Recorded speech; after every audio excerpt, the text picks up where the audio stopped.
কি হলো, দরজা বন্ধ করছিস কেন? শোন দাদা, তোর সাথে আমার একটা খুব দরকারি কথা আছে। কি হয়েছে বল। জানিস দাদা, আমি না বৌদির হারটা এক্ষুনি মায়ের আলমারিতে দেখে এলাম। তোর কাছে যে আমি এই কথাটা বলেছি, তুই বাড়ির কারোর কাছে বলিস না প্লিজ, তাহলে মা আর দিদা আমাকে খুব বকবে।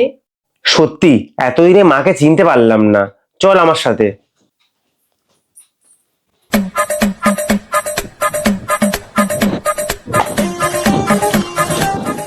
মা, আমি আর বোন একটু আসছি।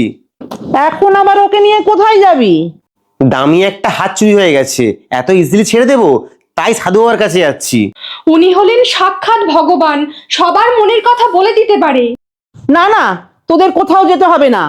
কোথায় আর যাবে, ঘরে একটু সবাই মিলে হাতাহাতি খুঁজে দেখি আয়। তোমার বৌমা আর আমি পুরো ঘরটা খুব ভালো করে খুঁজেছি, কোথাও পাইনি। তোদেরকে বলা হয়েছে, এবারে থাম। আমি যখন বলেছি কোথাও যাবি না তো যাবি না, ব্যাস।